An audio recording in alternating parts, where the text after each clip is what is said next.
team, tons of questions surrounding what an APR is and is it really that big of a deal? Does it really cost you that much more? Annual percentage rate. Yes, APR is very important and it's going to be very proactive for you to learn what a good deal is and what a bad deal is. It's also super vital that you guys hit the like and subscribe button. Your APR is essentially your cost associated with borrowing money. It's a phrase we commonly hear and comes in different names: mortgage rate, finance rate, simple interest. This can get complicated, but it's important to understand to increase our financial IQ. Okay, let's say today's the day you were buying that new car. Of course, after we have given it a test drive.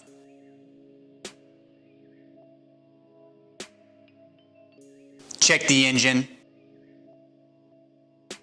Check the paint. Check the tire pressure. We are ready to buy, and we agree to $30,000 at a 5% interest over a term of 8 years. Your car payment is going to be $379.80 monthly. If you continue to make all of those payments over 8 years, in the end, you would have spent over $36,000 on a $30,000 purchase. Wait a minute. 5% of $30,000 is only $1,500.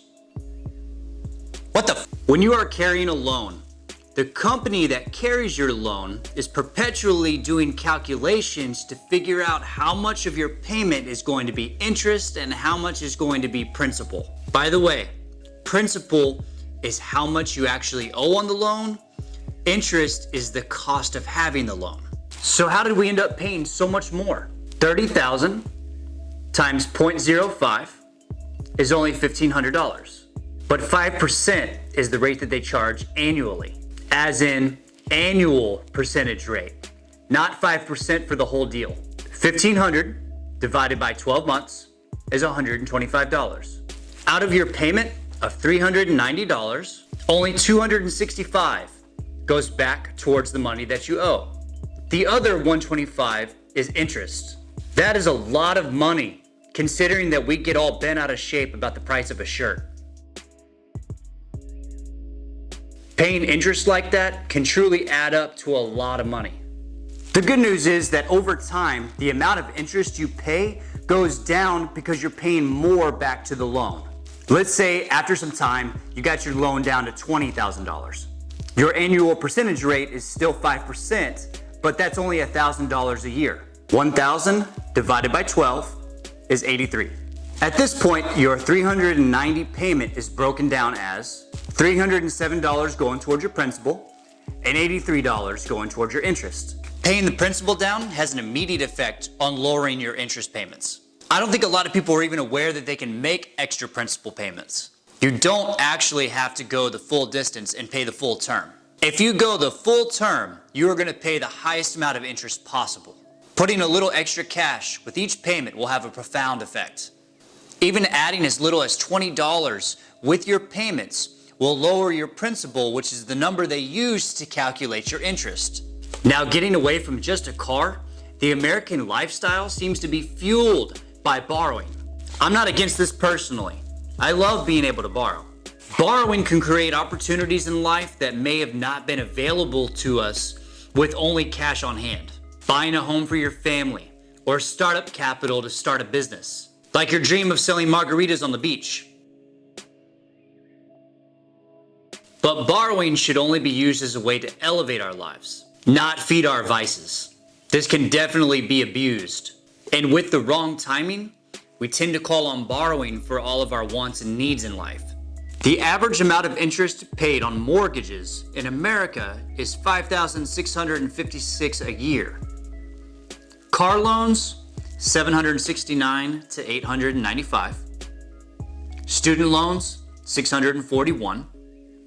Credit cards, $855. That's so much extra money going to nothing but interest. I've always called this bleeding money.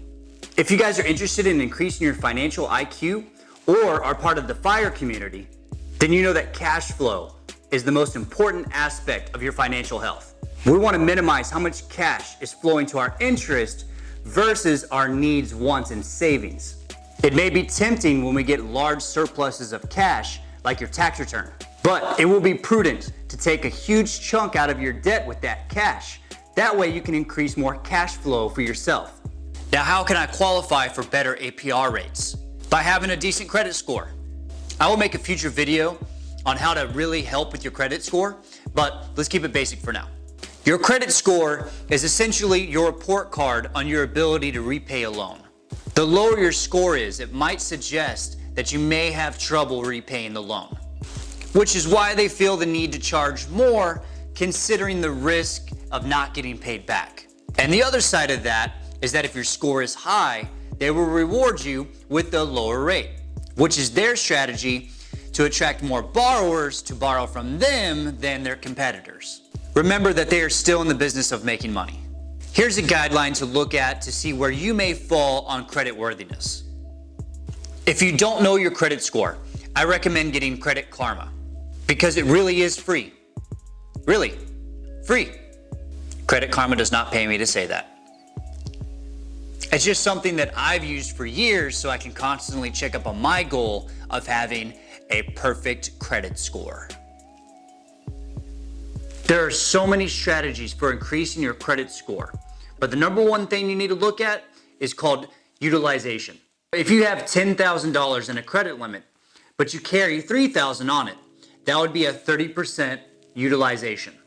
Paying down this debt is going to have the biggest impact on your score going up by lowering the utilization. This will have an immediate influence on the good rates you can find on APR. By the way, if you are shopping, anything double digits is a no-no. Okay, so you decided you are done giving away so much of your hard-earned cash down the drain. And you would like to get that credit score up. You are gonna need to start making those extra principal payments to end up debt-free. Even an extra $20 a month in extra principal payments can make a huge difference in the long run. There are two major strategies towards tackling your debt. It's called the debt snowball or the debt avalanche. Mathematically, the avalanche will pay off your debt faster and save you more in the end. But the snowball has a much higher success rate. Using the avalanche is when you're going to attack your highest interest first. If a credit card is charging you 25% APR and your car loan is charging you 5% APR, your money is going to be more valuable going towards the credit card.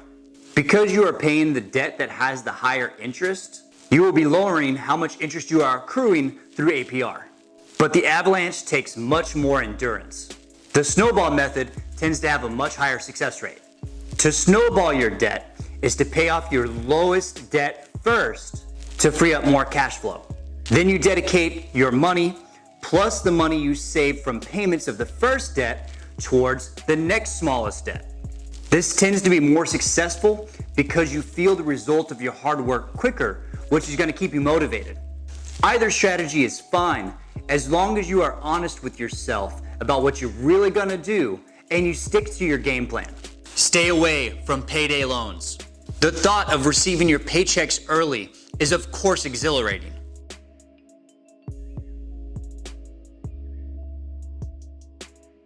But with the exception of taxes, we should not be paying any fees just to receive our compensation for work. In my opinion, payday loans are predatory and should be illegal. Now with these loans, the interest is structured in a way or more called fees, which hide how much APR you're actually paying.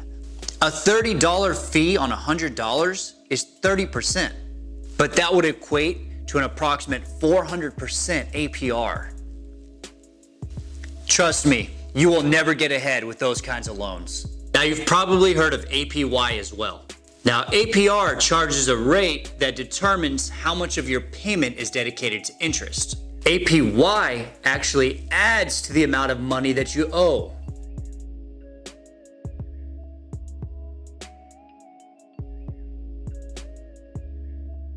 So when your interest is calculated again, your principal can actually be higher.